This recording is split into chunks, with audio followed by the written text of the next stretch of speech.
Live from the Business RadioX studio inside Renaissance Bank, the bank that specializes in understanding you. It's time for North Fulton Business Radio. Hello, everyone. Welcome to another edition of North Fulton Business Radio. I'm John Ray, and folks, this is going to be a really good one. Todd Sheppard is with us. He is the owner of Inspired Mortgage Brokers here in the Alpharetta, North Fulton area, and we're going to talk all things mortgage with Todd in just a second.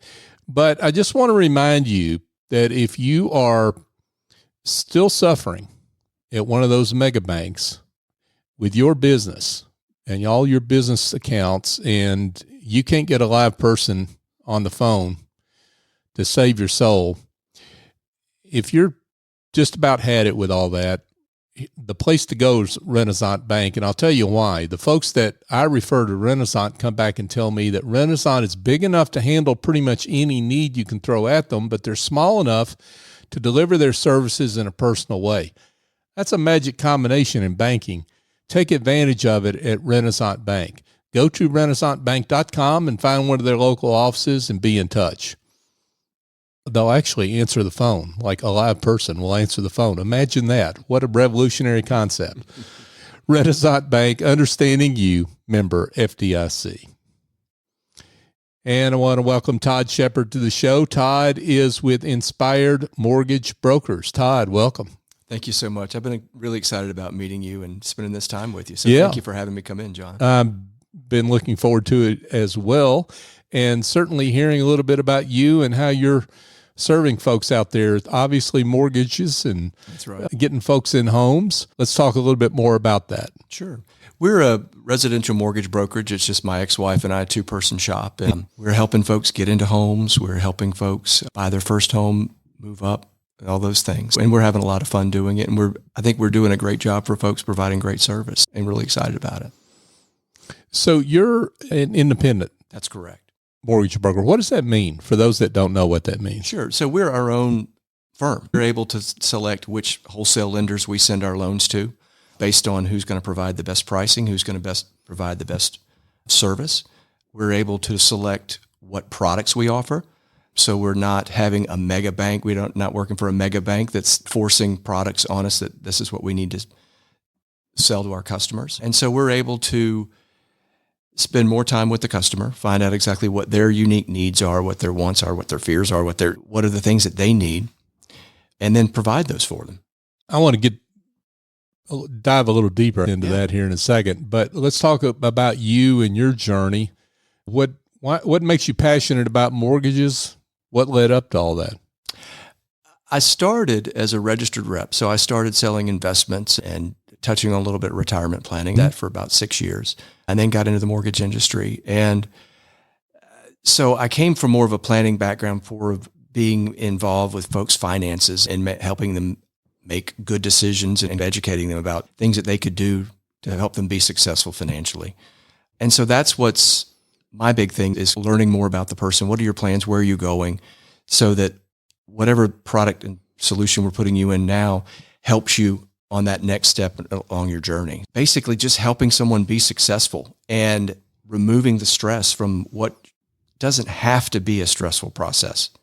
If we can have a conversation with someone, find out, okay, what are your main concerns? Whether it be, I need to keep a payment at a certain level. I only have so much to bring to the table, and help them find that solution. Then the whole process is a lot smoother. We're giving them what they're wanting, we're giving them what they're needing, and we're communicating with them every step of the way. So that's my passion, is providing that service and taking the stress out of what can be but doesn't have to be a stressful process. Is some of that stress anxiety that folks bring on themselves simply, and not criticizing at all, it's the biggest purchase most people make in their lives, right? So that at closing, you're presented with all these documents, and here's the attorney feeding you these documents for your signature and to sign off on this and that, and the numbers look huge.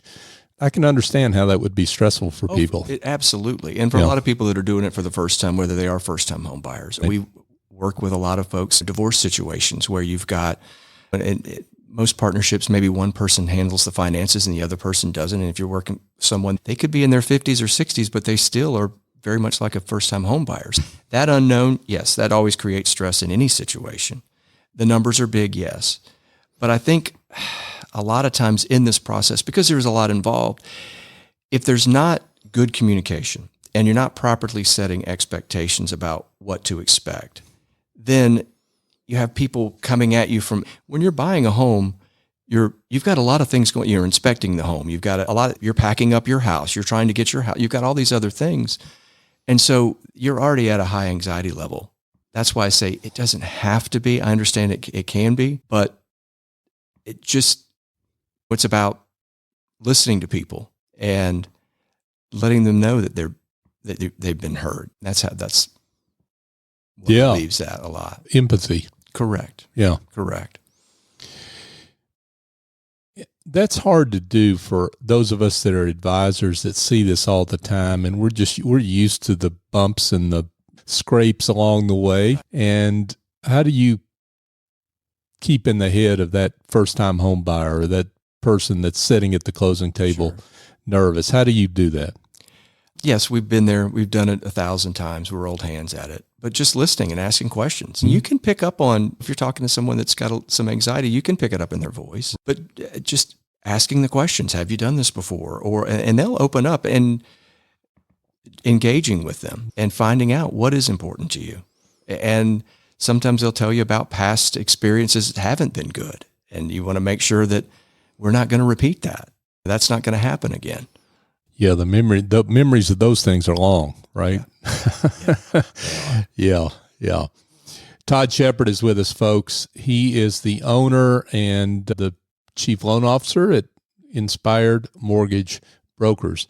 Todd, let's talk at a high level about what you're seeing in the housing market right now. So right now, we're seeing a little more empathy and kindness in the market, I would say, in terms of on the seller side.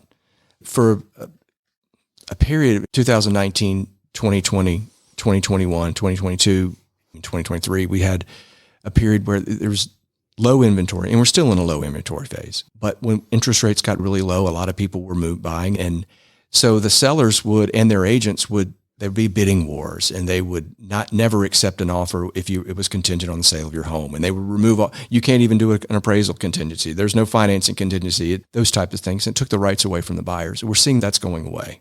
Good example, in the last 3 weeks, we've had 3 different buyers that presented offers that were contingent on the sale of their home, and they were all accepted.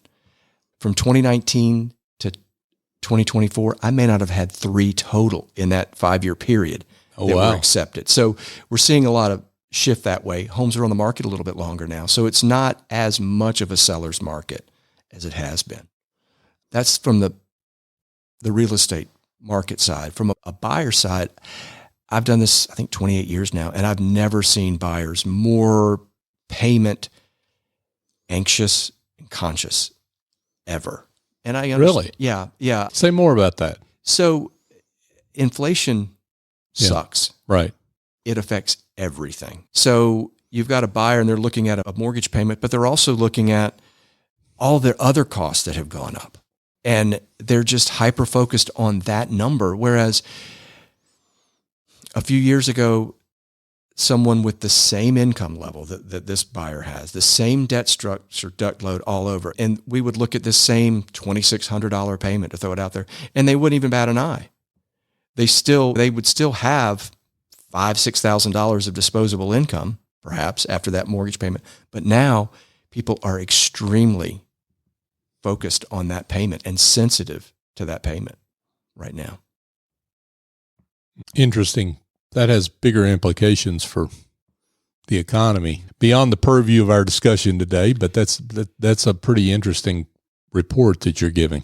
But I think as rates come down, and they will, I think people will relax a little bit more as inflation gets under control. That will help too. And it's all psychology. Everything, whenever you're dealing with people's finances, whether it be their investments or mortgages, it's all psychology. And it's been interesting, and I'm sure you've seen it too, that everything's driven by psychology and mindset. Oh, yeah. And the cycles that we all go through, the euphoria and things like that. And so it's healthy, I think, right now for people to be that way. And I certainly understand why they're feeling that way. Yeah. Yeah, the uncertainty is high. Nobody likes it. Nobody likes it. Markets don't like it. Yeah. Folks don't like it. Yeah. So let's talk a little bit about the mortgage industry itself and what are the things that home buyers need to know about taking a mortgage out that they don't already know.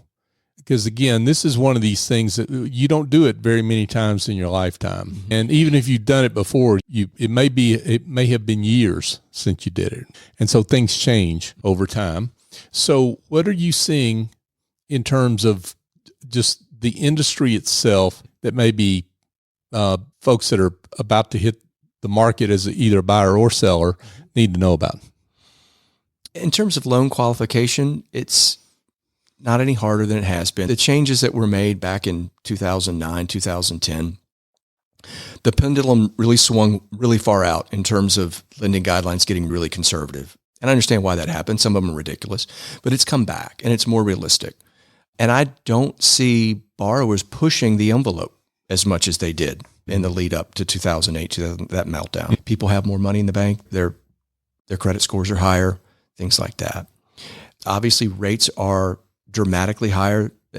Anybody buying a home right now refinanced in 2020 or 2021. They just did. Everybody did, because when rates get down to 3%, I'm sorry, they drop from the 5, 6s, whatever.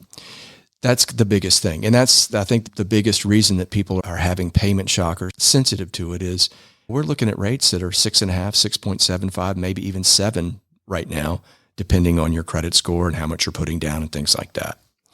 And that's driving the payments up. I think really that's the biggest thing.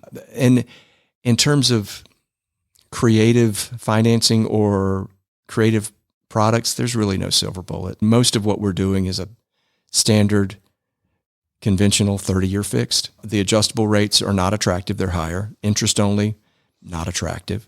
So, yeah, I was going to ask you if you're recommending anything beyond just the conventional 30-year fixed mortgage. I'm really not. Okay. I don't see anything unless you're going with a shorter term mortgage. The big mantra in the business has been marry the house and date the rate, because we all feel that rates are going to come down.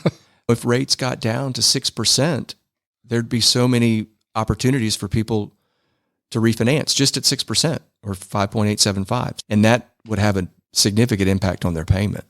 But in terms of a product, no, there's no magic out there right now.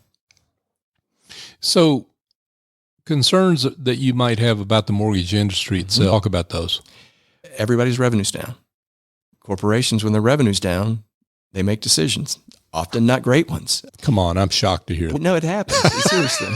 I'm saying that tongue firmly in cheek. Yeah. But I'm seeing a lot of these lenders pushing product.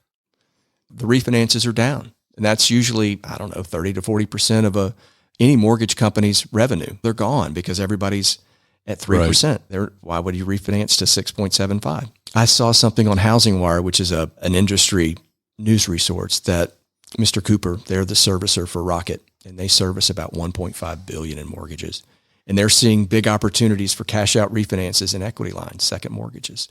So their headset jockeys are going to be unleashed on that servicing portfolio, and these folks are going to be pushing product and not really mindful of what's best for their clients. And that troubles me. And I know I'd heard a statistic that in 2024, more second mortgages were taken out than first mortgages, because people do want to access their equity. They've got to pay bills. And in the past, you might do a cash out refi, but you're not going to refi to a higher rate. So they're taking out these equity lines, and a lot of these equity lines, they don't realize may come, I'm going to use the word due, but they'll switch from where an interest only portion for, maybe they're only going to be interest only for 5 years, and then it becomes an amortizing loan. So your payment may go from $200 to $700 or something like that. So that's a concern for me, is that these companies are pushing product that's probably not in the best interest of their clients. Todd Sheppard is with us, folks. Todd is the owner of Inspired Mortgage Brokers. Tell me a little bit about a particular niche you've developed.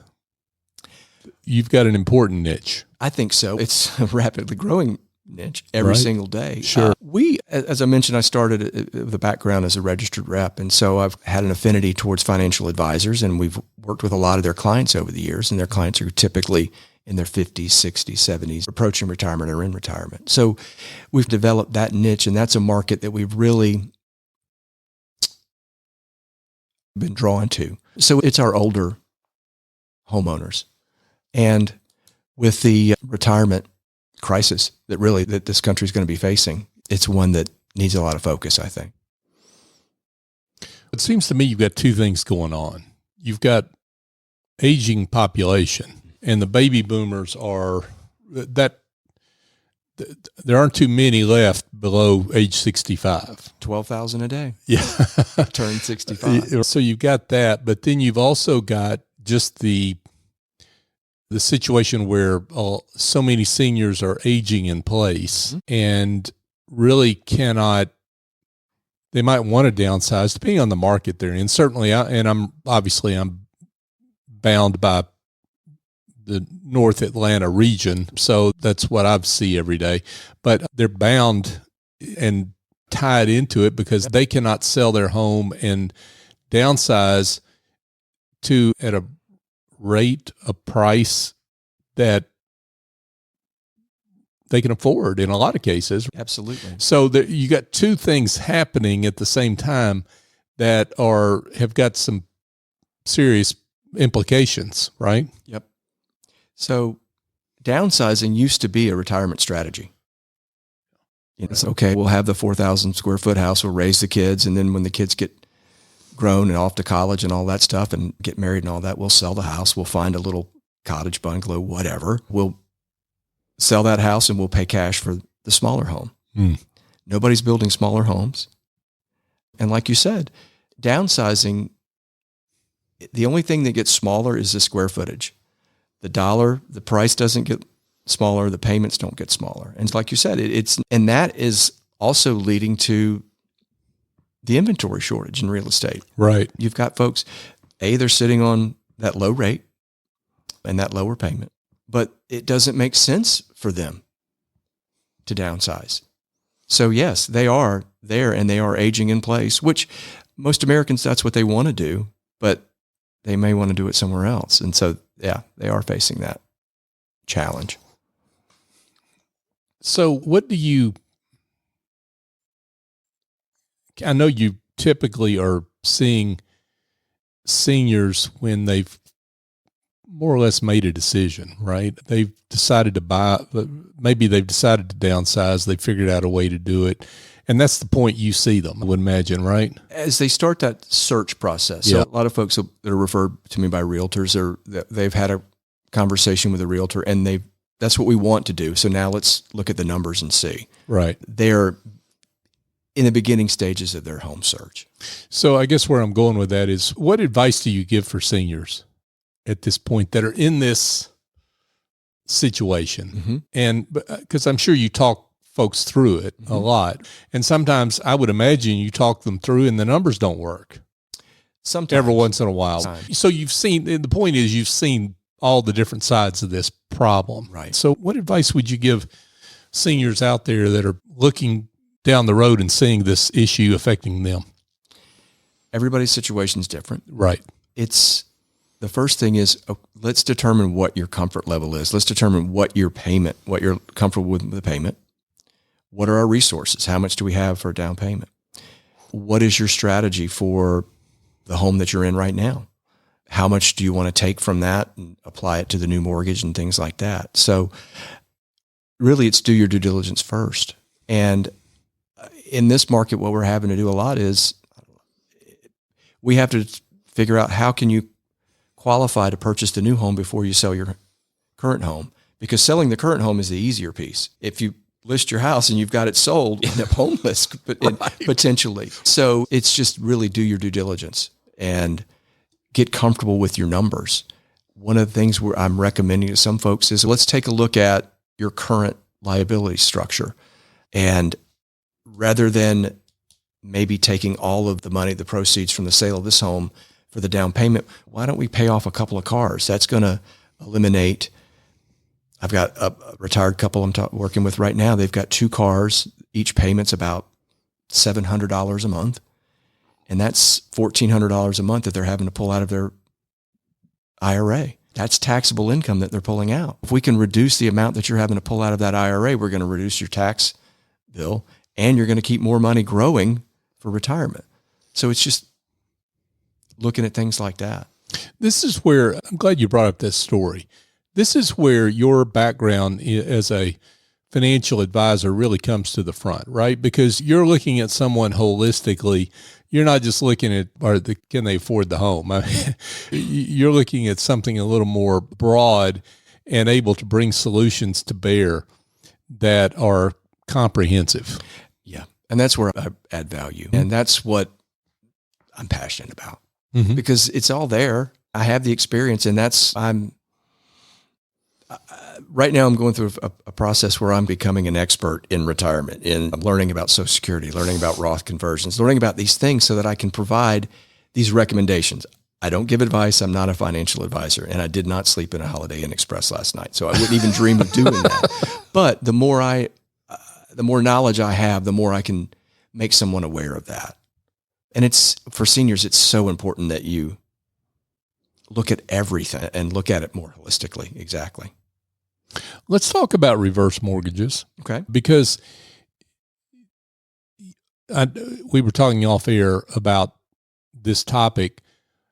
You feel like they have a place. I do. But at the same time, you also feel like that folks kind of shut down before they get into a conversation that they probably ought to have, at least to understand what their options are. Exactly. Okay, so explain what folks are missing by not listening. Sure. And I understand why they shut down. Yeah. As I said, they were marketed really poorly. They have the reputation as a loan of last resort, which in some cases they are, but that's not it. Some of the bad reputation comes from design flaws that have since been fixed. And then some of the misconceptions just were never true. As we talked about the seniors that are aging in place, I think from age 65 to 74, 46% of Americans' net worth is tied up in home equity. When they go to 75, that jumps to 54%. So someone that's maybe having to come up short a little bit every month, or would like to do more things, would like to enjoy retirement a little bit more, or need a way to reduce their taxable income, tapping into that home equity with a reverse mortgage can be a really good option. They're not going to lose their home. They're never going to be upside down. The bank never owns the home. They always own the home. And because of homeowner always owns the home. The homeowner always owns the home. Fine. Yeah. And because of the way that it works, it can meet immediate needs, but it can also act as a safety net for future needs like health care to replace or even fund a long-term care policy.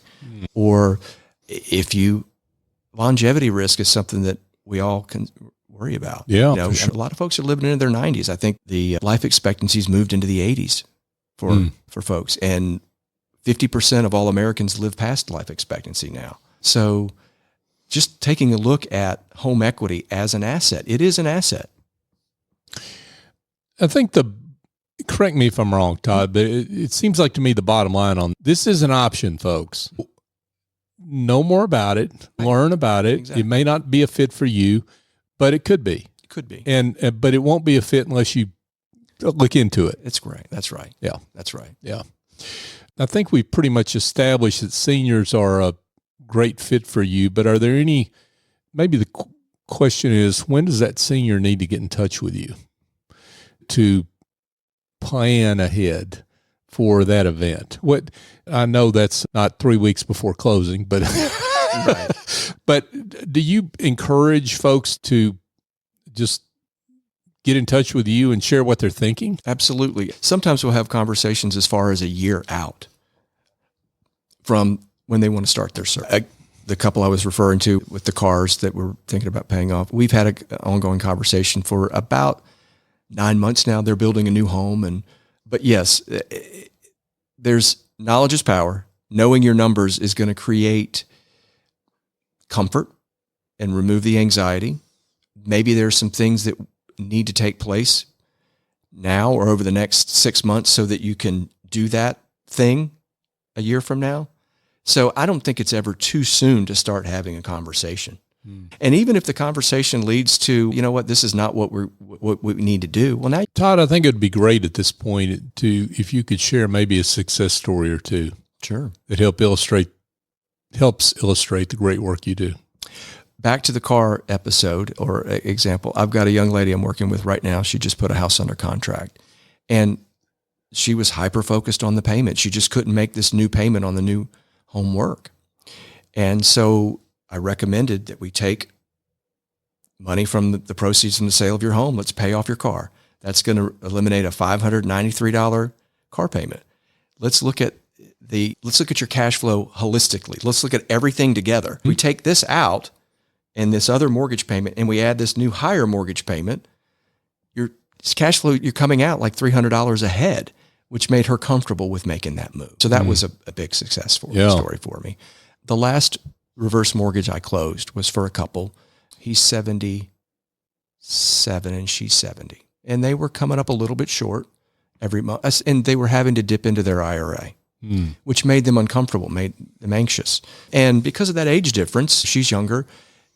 Obviously, she had a lot of anxiety about that. So what the reverse mortgage did, it paid off an existing mortgage and freed up about $1,900 a month of cash flow. That's a payment they don't have to make.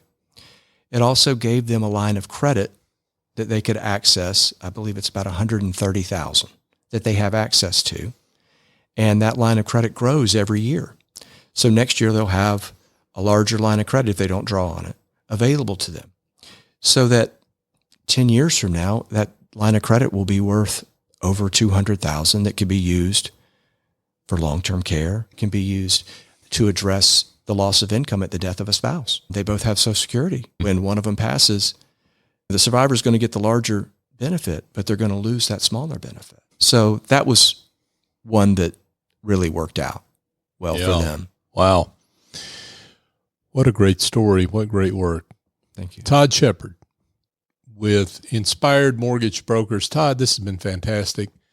And I just can't imagine there aren't some folks that wouldn't want to be in touch and learn more about you and your work. So let's tell them where they can find you. I'm always available on my cell, and I will answer, unlike the mega banks. That number, it's 770-304-6699. You can find me on LinkedIn, and my email is todd@getinspiredteam.com. Todd Sheppard, folks, with Inspired Mortgage Brokers. Todd, thank you so much. You're doing great work, and we're just delighted we can shine a light on it. Thank you so much. I really enjoyed being here with you, John. Yeah, thank you. Hey, folks, a couple of quick things before we let you go for today. If you are a solo, small professional services firm and you're having issues with your understanding your client perceived value of the work you do, your positioning, your business development, if you're having trouble with your pricing, I've written a book just for you. It's called The Generosity Mindset, A Journey to Business Success by Raising Your Confidence, Value, and Prices. The book is available at where all books are sold, either virtually, the big, ugly mail order place, or you can, of course, go to your favorite local bookstore. But in any case, go to thegenerositymindset.com to learn more about the book and to learn where you can buy it.